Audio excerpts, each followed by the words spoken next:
Merci Martin. Vous m'entendez? Ça marche le micro? Super. On est un peu désolé parce que j'ai l'impression qu'on vous a déjà présenté ça plusieurs fois, mais comme ça c'est bien, on a proposé le contexte. Donc cette étude de diagnostic, elle avait été réalisée en fait par l'ADT il y a déjà plusieurs années, on vous l'a déjà présentée. Mais c'est ce qui a été mis dans le cahier des charges du concours pour la réalisation du schéma directeur. Et donc maintenant, quelle est la réponse du bureau d'études à ces problématiques de mixité fonctionnelle, d'animation de l'espace public, de qualité de l'espace public, etc. Alors donc, ils sont partis de, on va dire, 4 grandes orientations, plus la 5e, c'est plus l'organisation de la gouvernance. Comme ils ont un peu un regard extérieur à Bruxelles, ils peuvent se permettre des regards un peu impertinents sur la manière, ou curieux, on va dire. Impertinents parce qu'ils sont très polis, mais étonnés, ou naïfs sur la manière dont on s'autogouverne, nous, à Bruxelles. Donc ils ont fait aussi des propositions. Alors, quelles sont les propositions? Alors, il y a un premier travail sur la géographie. C'est un travail qu'en fait a mené Vasmet à une échelle métropolitaine, à l'échelle de Bruxelles 2040. C'est une étude qui date d'il y a quelques années et qui maintenant essaye de décliner chaque fois qu'il est l'auteur d'un espace public quelque part. Que ce soit à Saint-Gilles, que ce soit à Saint-Josse sur le boulevard Saint-Lazare ou ailleurs. L'idée fondamentale, c'est que Bruxelles s'est construite dans une vallée, la vallée de la Seine, que cette rivière a disparu physiquement au centre-ville et dans l'imaginaire de Bruxellois, mais pas la topographie. Et quand il analyse les plantations d'arbres et d'abord le réseau villaire qui suit parfois les courbes de niveau, la rue haute par exemple, les grands boulevards centraux, etc., suivent les courbes de niveau, ou carrément le lit de la rivière. Mais il se rend compte que les plantations d'arbres suivent aussi souvent les courbes de niveau. Et donc, il essaye d'intensifier ce réseau de plantation partout où c'est possible et partout, notamment où il y a des trous. Et un bel endroit où il y a des trous, où il n'y a presque pas de plantation, où il n'y a presque pas d'âme, où on retrouve très peu de relations avec cette topographie historique, c'est justement le quartier Midi. Alors voici déjà l'image de projet. Alors c'est pas vraiment une image de projet, c'est une image de synthèse d'analyse. C'est pas un projet d'espace public, c'est une synthèse d'analyse et sa proposition, sa recommandation, c'est d'essayer de retrouver les alignements. Alors, je vais parler bien fort. En gros, vous aviez ces alignements existants qui suivent donc la topographie. Ici, Stalingrad, ici, les boulevards du centre, le Meunier.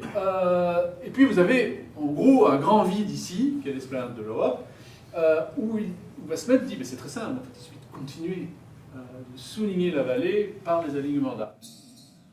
Après, c'est du chipot, il faut placer un arbre tous les combien de temps pour que les activités qui existent aujourd'hui sur l'esplanade de l'Europe, notamment le marché, puissent continuer à avoir lieu. On a eu un nombre incalculable de réunions avec la commune, les opérateurs du marché, mais aussi les opérateurs de sécurité de type pompiers, etc., pour savoir exactement où il fallait positionner les arbres. Je le répète, ce n'est pas un projet d'espace public, c'est une proposition qui pourrait être intégrée dans un cahier des charges d'espace public. Alors pour justement essayer de vous apprendre des choses un peu nouvelles par rapport à ce schéma directeur, donc petit rappel, le schéma directeur il a été adopté il est défini on va dire en 2014, mais il a dû subir un cheminement de validation, etc., qui fait que maintenant il a été adopté relativement récemment, mais ça ne veut pas dire que le travail s'est arrêté il y a 2 ans. En fait, on continue à faire des ateliers avec des porteurs de projets ou à suivre des projets individuels à l'intérieur du périmètre. Voilà, donc ça c'est l'esplanade de l'Europe aujourd'hui, demain, donc aujourd'hui. En fait, reviens pas à l'image précédente. Dans l'autre sens.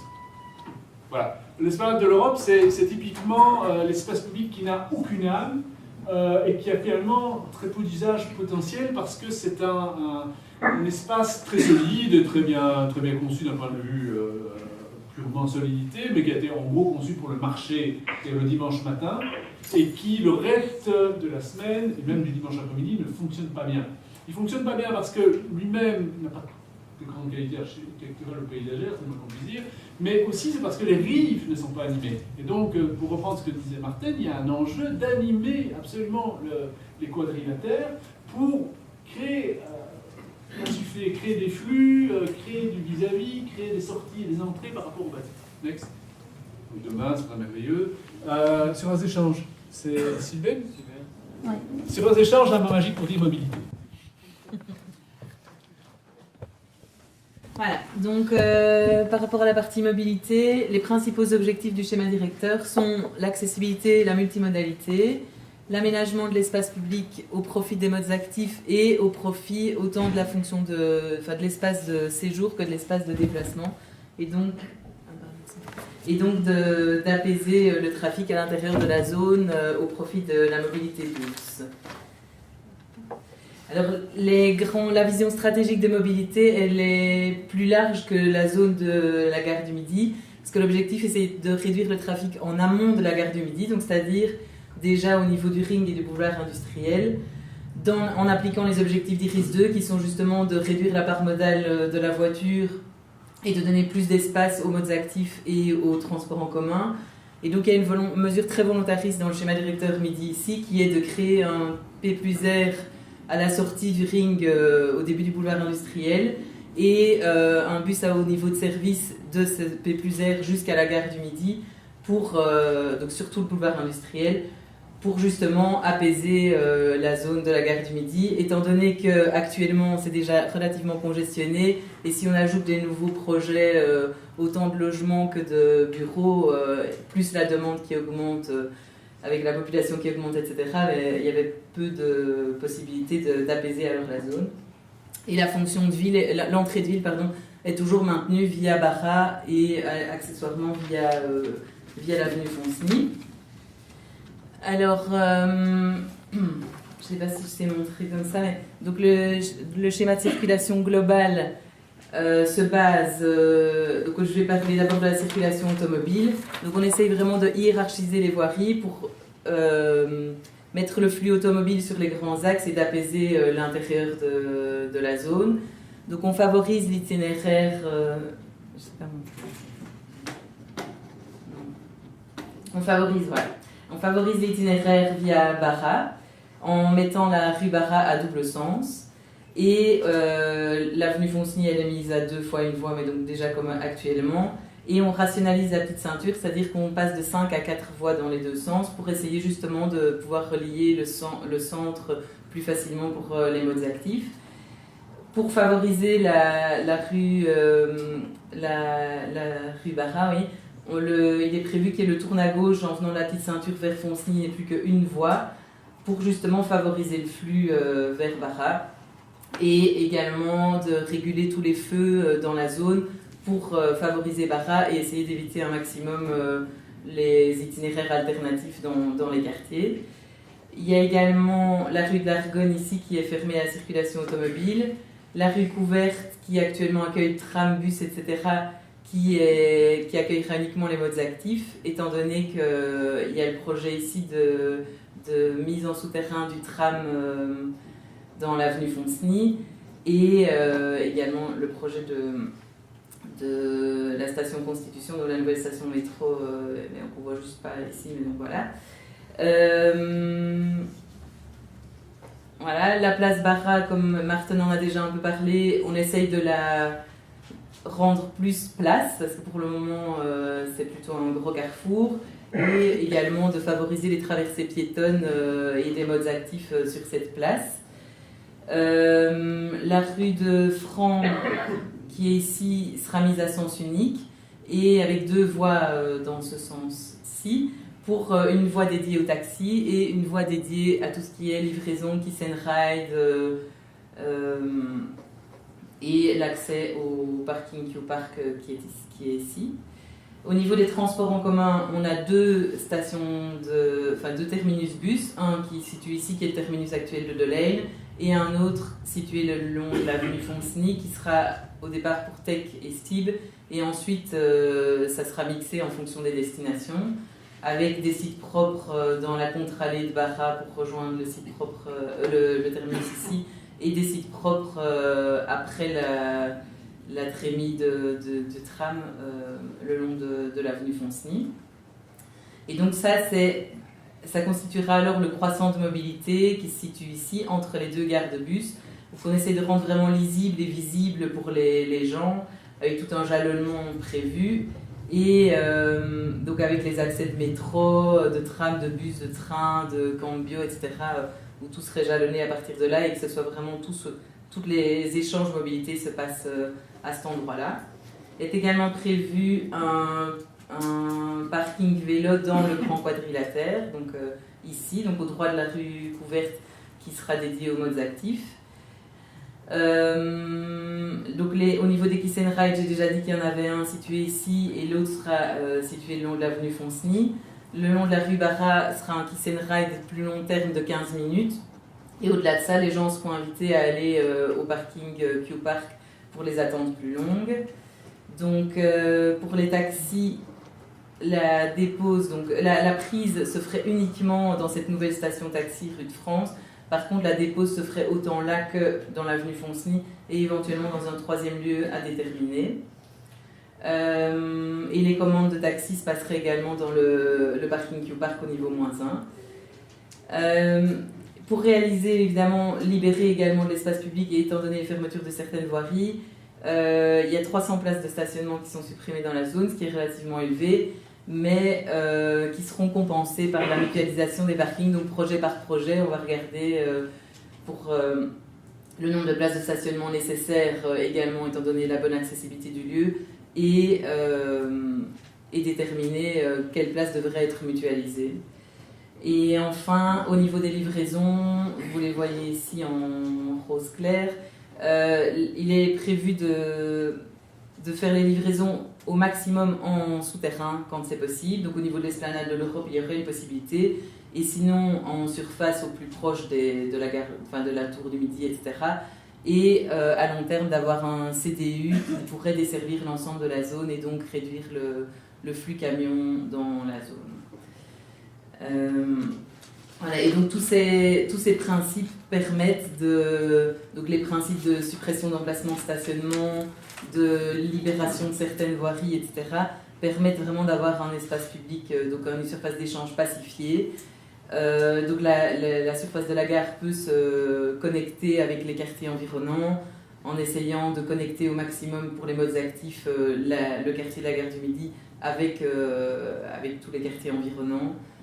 Et également un petit détail que je n'ai pas cité, mais de déplacer la trémie du parking Q-Park situé de ce côté-ci, plus vers la rue Barra pour justement libérer l'espace devant la gare. Et donc voilà. Et également faire vraiment le lien entre tout ce qui est en surface et en souterrain, et l'intérieur de la gare, l'extérieur de la gare, dans la rue couverte, que tout forme un tout plus judicieux au niveau espace public. Donc, voilà. Et je repasse la parole à Yves pour la suite des Excusez-moi, les bus, les navettes pour aller à Paris, à l'aéroport de Charleroi, etc. C'est prévu dans... Donc les navettes pour l'aéroport de Charleroi, elles pourront se situer au niveau du terminus de l'Aisne, donc l'actuel terminus de Delaine. Et pour les navettes, enfin tous les bus, pour les autocars, je ne sais pas, ID-bus, etc., là, on doit encore chercher une solution. Bruxelles Mobilité a lancé une étude justement sur le stationnement des autocars pour voir où créer une gare routière éventuellement, et donc ça c'est pas encore tranché, mais c'est vrai que dans ce schéma directeur, il est libéré de tout ce trafic d'autocars, mis à part ceux de Charleroi. Voilà.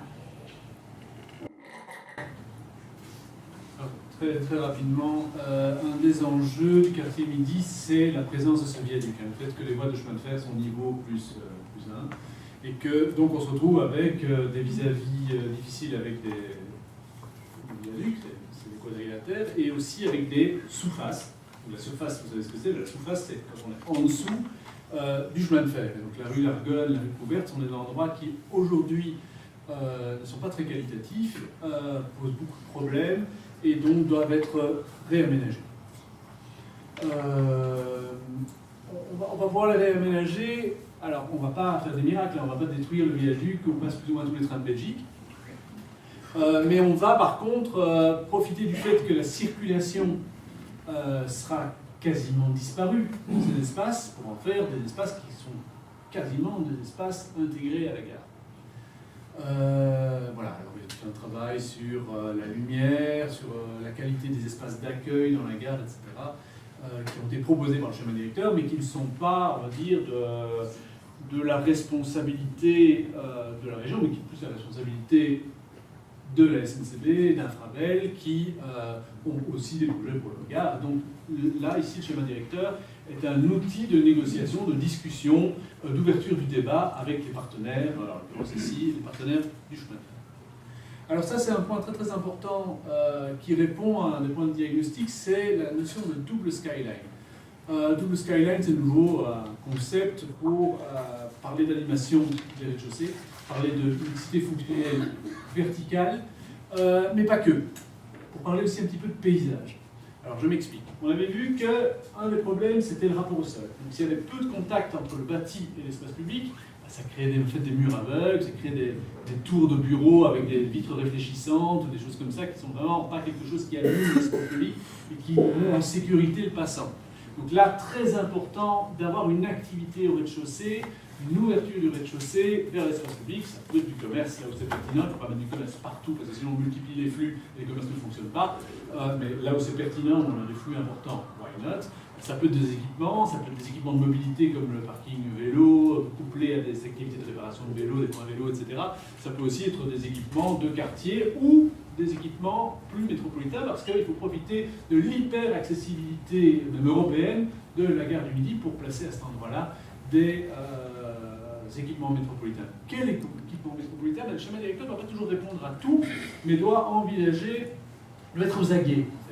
On a une discussion sur certains équipements métropolitains, je ne vais pas dévoiler la couronne ici. C'est très pratique d'avoir examiné la question dans une série de schémas directeurs parce qu'à ce moment-là, on peut dire, voilà, on ne savait pas très bien quoi mettre comme, équipement métropolitain, mais voilà, on a une réponse possible à Midi, on a une réponse possible à Poitaxi, on a une réponse possible à la gare de l'Ouest, par exemple. Le double skyline, c'est quoi? C'est le skyline, vous savez ce que c'est. Le skyline, c'est le découpage paysager que forment les bâtiments sur l'horizon. Le plus beau skyline qui existe au monde, c'est sans doute quand on vient de l'aéroport de New York et qu'on s'approche de Manhattan et qu'on voit se découper sur la ligne d'horizon, downtown, uptown, etc. Le skyline bas, c'est un skyline qui est formé par les rez-de-chaussée. Alors on peut faire un rez-de-chaussée qui est toujours au même niveau, 4 mètres, c'est une ribambelle de petits commerces, mais on peut aussi jouer avec des niveaux différents, donner de l'ampleur à certains endroits, prévoir par exemple une brasserie sur plusieurs niveaux, prévoir un grand magasin sur plusieurs niveaux, je pense à Bliss, à Londres, ou des choses comme ça, ou même des équipes, ou un cinéma, voilà, et donc l'animation du rez-de-chaussée, parce que finalement on s'intéresse toujours à les tours, les hauteurs des bâtiments, etc., c'est très important, mais c'est surtout un impact qui a un impact un peu visuel, et pas que visuel, aussi d'ombre, de vent, etc., mais qui est un peu plus lointain, mais quand on est piéton et qu'on marche le long du trottoir, ce qu'on voit surtout c'est le skyline bas, finalement, et créer de la diversité au niveau du skyline bas est quelque chose qui peut être très intéressant. Voilà, on peut passer... Voilà, en rouge, tous les rez-de-chaussée qu'on voudrait animer. De nouveau, un schéma directeur, c'est une question de principe. Après, quand il y a des demandes de permis de bâtir qui arrivent, ou des projets qui doivent se monter avec des partenaires publics ou privés, on se sert de ces documents-là pour dire « ça, c'est une chose qui est très importante pour nous, il faut que vous fassiez des propositions. » Suivant. Oui, alors la mise en œuvre. Ce qu'il faut retenir de cette ligne du temps, c'est qu'on a travaillé en 2 temps. On a travaillé avec un état 1 et un état 2. L'état 1 étant censé être les choses qui vont bouger le plus rapidement possible, c'est-à-dire les trucs qui sont déjà sur la table, à l'horizon 2020, 2022, des choses comme ça. L'état 2, ce sont des choses un peu plus lointaines, pour lesquelles le schéma directeur a jeté des principes, on va dire, mais pour lesquelles les propositions ne sont pas affinées au même titre que celles de l'état. Alors je dirais que la bonne et la mauvaise nouvelle du schéma directeur Midi, c'est que la bonne nouvelle, c'est qu'on a déjà en fait des projets qui sont sur la table, et la mauvaise nouvelle, c'est qu'en fait on a déjà des projets qui sont sur la table. C'est très très intéressant d'avoir déjà des projets sur la table, parce que ça veut dire qu'on a des gens qui ont envie de faire des choses, et qu'il y a de l'argent, il y a des investisseurs, et ça part dans tous les sens, hein. C'est Athénor, BPI qui veut faire des tours de bureau, et on aura du logement, c'est la SNCB qui veut se restructurer, quitter peut-être France Barra pour se mettre ailleurs, etc., et qui imagine des projets. Donc il y a de l'énergie, il y a des moyens, c'est Bruxelles Mobilité, la STIB, etc., Belliris qui imagine des choses pour les métros, pour l'enfouissement du tram. Donc voilà, donc il y a de l'énergie. Maintenant le problème, c'est que ces projets existent, ils étaient un peu conçus chacun de leur côté, et l'objectif du schéma directeur, ça a été autant que possible, donc on est très modeste, autant que possible, essayer de les amender. Par exemple, les projets qui étaient 100% bureaux, on a dit aux promoteurs, c'est fini, c'est 100% bureau, dans le quartier Midi, plus question, vous essayez de faire 50% bureau, 50% logement. Discussion, et par exemple pour Athénor, là on arrive à 60-40. Donc voilà, c'est toujours des rapports de force, c'est des discussions, mais voilà, on essaie de faire évoluer les projets dans le sens de la vision du schéma directeur. Pas toujours facile, et pour reprendre par exemple les projets de mobilité et d'espace public qu'on a évoqués, là nous on a une vision. Maintenant, il faut réaliser les choses. Comment est-ce qu'on peut fonctionner? Alors, ce qu'on imagine dans l'année, c'est affiner le projet d'espace public, c'est-à-dire faire un véritable concours d'aménagement de l'espace public. Sur base de ce document, après, il faudra faire l'espace public. Alors, soit on fait tout l'espace public, il y a une manne céleste qui tombe, plein de sous, plein de temps, plein d'énergie, et on fait tout l'espace public d'un coup, je pense que ça n'arrivera pas. Ou alors, on a ce plan global et on profite de toutes les opportunités, petit bout par petit bout, pour mettre en œuvre ce plan. Et les opportunités, il va y en avoir plein. Ça sera des charges d'urbanisme des bâtiments de bureaux, par exemple, le logement même, parce qu'il y a des charges d'urbanisme pour le logement maintenant. Ce sera, quand on va creuser pour faire le tunnel Constitution, faire les tranchées ouvertes, etc., et qu'on aura rebouché à un moment donné, quitte à reboucher, autant faire le projet qu'on a envie plutôt que d'être embouché. Enfin, voilà, et chaque fois qu'on aura une possibilité, qui Belliris, qui un contrat de quartier, qui un contrat de rénovation urbaine, qui un gros projet infrastructurel, qui une charge d'urbanisme, on aménagera l'espace public petit à petit. Et alors, ce qui est assez curieux, et comme quoi les choses ne se passent jamais comme on imagine, voilà, on avait des tout gros projets sur la table, Athénor, Victor, on avait le fait de Jean Nouvel et des tours sous France Barra, on avait voilà, donc j'ai dit ça, c'est ça qui va bouger en premier, donc c'est l'État. Et puis finalement, là, on en est de plus en plus contacté par les gens qui habitent, qui sont propriétaires, qui sont promoteurs de l'État 2. Et l'État 2 est un peu plus simple à mener, et quelque chose me dit que peut-être que l'État 2 se fera avant l'État 1. Parce qu'il ne faut pas se faire élaborer de PPS à cet endroit-là, les choses peuvent se faire de manière... Et alors, l'autre chose étonnante, enfin plutôt bonne nouvelle selon moi, c'est que les promoteurs et les propriétaires qui arrivent maintenant, qui sont plutôt dans l'état 2, arrivent plutôt avec des projets de logement. Donc de temps en temps, pour ceux qui ont travaillé sur la gare du Midi depuis la nuit des temps, c'était bureau, tout le monde désespérait parce qu'il y avait jamais que du bureau, et chaque fois qu'on proposait qu'il y ait du logement, c'était soit les pouvoirs publics qui devaient le faire, via CITIDEF, la CDRP, etc. Rien ne se passait parce que les promoteurs ne voulaient pas investir en logement. Et là maintenant, de plus en plus, il y a des projets de reconversion d'immeubles de bureaux obsolètes en logement, en tout cas la discussion qui s'ouvre, en logement, en hôtel, ce genre de choses, ce qui peut être très profitable pour le quartier. Je ne sais pas si encore un slide. Oui, alors les conditions, tu veux le dire peut-être Martin, quelle est la suite des épisodes? J'ai dit pas mal de choses déjà, et Yves aussi, mais donc il y a une actualisation qui est prévue pour le schéma directeur, parce que comme Yves le dit, peut-être l'état 2 se fait plutôt que l'état 1 finalement, donc il faut actualiser la vision, bien sûr il y a des invariantes qu'on veut garantir tout au long du processus, mais il y a toujours des affinements à faire, il y a l'avant-projet pour les espaces publics, il y a un PPS à faire qui sera lancé bientôt aussi, pour l'état 1, c'est-à-dire l'avant-gare, gare vers plutôt centre-ville. Il y a la gestion des espaces publics qui est pour l'instant un peu parcellée, intérieur de la gare, rue couverte, Esplanade de l'Europe, les différentes communes, les SNCB, et ainsi de suite. Donc là aussi, on pense que dans la gestion, dans le temps, donc pas que l'aménagement, mais il y a la gestion après qu'on doit gérer. Tout ce qui est programmation, on l'a dit déjà, habitation, voilà, et attention forte sur tout ce qui est qualité architecturale des choses. Donc lancer des concours architecturaux pour avoir des beaux projets. Voilà. Voilà, Ça, c'est voilà bien. la vision de synthèse, j'espère que vous aimez les tours. Il y a un travail qui est fait avec Athénor BPI sur le projet dit Victor, mais en fait c'est toute une famille. Il y a Victor, c'est 2 tours. Victor, c'est 2 tours de bureau qui sont ici, avec un programme qui était un peu réduit. C'est une tour de logement qui s'appelle Victorine, et c'est un deuxième bâtiment de logement qu'on ne voit pas qui est caché derrière, qui s'appelle Victoria. C'est pour ça que je dis toute une famille. Et là, on travaille en atelier chez mon directeur midi, mais on travaille aussi en chambre de qualité avec le maître architecte, le Baumeister, qui impose un concours. Pas question de faire des bâtiments aussi visibles partout à Bruxelles, un impact énorme tant sur le quartier que sur l'ensemble de la métropole, sans apporter une attention très très importante à la qualité des incidences, minimiser les incidences et à la qualité de l'architecture. Les autres projets, ça c'est un projet qui est un peu rock'n'roll et qui est plus une vision qu'une réalité. C'est le bloc 2. On se dit, mais si on pétait tout le bloc 2 alors évidemment, quand on dit ça, parce qu'on a rencontré les propriétaires du bloc 2, quand on leur dit ça, c'est des promoteurs. Et donc les promoteurs ne sont jamais effrayés par rien. Ils voient toujours est-ce que c'est intéressant ou c'est pas intéressant. Et le bloc 2 aujourd'hui, il est en bon état, il est occupé, donc il n'y a évidemment aucune raison de le péter.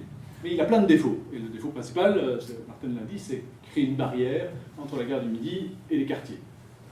C'est une grande barrière jaune. Et donc l'idée, c'est créer des perméabilités, en fait, créer des rues. Et l'autre défaut de cette gare, c'est qu'elle est 100%, mis à part les commerces en bas, elle est 100% bureau. Et nous, on dit 50% bureau, 50% logement. Et donc quand on dit aux propriétaires, qui sont les fonds d'investissement, les assurances, etc., on leur dit, ce serait bien de péter la barre à certains endroits et de faire 50% de logement.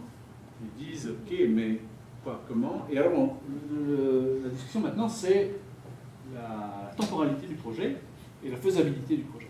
Pourquoi la temporalité? C'est parce qu'un immeuble de bureau, ça vit 20 ans. C'est ça le principe. Cet immeuble de bureau, là, il a déjà 10 ans. Et donc, si vous êtes un fonds d'investissement, un propriétaire un peu prévoyant, commencez, peut-être pas aujourd'hui, mais peut-être dans 2-3 ans, à envisager comment va évoluer votre bâtiment quand il va être obsolète, quand les baux vont arriver à échéance. Est-ce que vous refaites un peu de lifting, ou bien est-ce que vous imaginez un tout autre projet? Et donc là, évidemment, il va y avoir une discussion à ce moment-là qui va s'enclencher. Ok, je veux bien faire du logement, mais qu'est-ce que vous m'offrez en compensation, etc. Voilà, donc ça c'est plus un principe qui a été énoncé. Ici aussi, on a prévu des possibilités d'émergence, joliment, pour permettre à la SNCB de pouvoir partir de France Barra, où les bâtiments de bureaux sont obsolètes, pour pouvoir se relocaliser quelque part. Quand je dis la SNCB, c'est la nébuleuse chemin de fer de manière générale, pour pouvoir se relocaliser peut-être là, en tout cas c'est une opportunité, et pour pouvoir imaginer un tout nouveau projet, qui était plutôt un projet état 2, sur France Barra, avec du logement, etc. Voilà. Ah oui, ceci aussi, ça c'est aussi un projet un peu rock'n'roll. L'idée c'est pas si facile à faire que ça, c'est de construire sur la trémie de sortie du tram. Donc tout est possible hein, dans le monde, à condition d'y mettre le prix. Et donc c'est ça qu'on évalue pour l'instant, savoir si le jeu en vaut la chandelle. Mais en tout cas, d'un point de vue urbanistique, le jeu en vaudrait la chandelle, parce qu'on se retrouve ici avec un boulevard qui est très bizarre. C'est ce qu'on appelle le faux boulevard Jamard. Donc en fait, quand on a créé ce boulevard, on a créé un faux boulevard. C'est un boulevard qui ne se continue pas comme le boulevard Lemonnier ou un SPAC. Ça ne se continue pas, il s'arrête à la place Barra. Il donne une illusion de boulevard. Et donc il est 10 fois trop large, et en plus il y a cette trémie, l'habitat est un peu dégradé. C'est un endroit qui ne vit pas très bien et qui est en plus un gros égo à voiture. Et donc, et par ailleurs, il y a un autre truc qui ne fonctionne pas très bien, c'est ce petit îlot en triangle perdu au milieu de nulle part, qui est un résidu de ce qui était la place de la gare dans le temps. Parce qu'en fait, dans le temps, la façade de la gare, elle arrivait ici, il y avait un joli petit parc là, et puis il y avait 2 îlots en triangle qui encadraient la place de la gare.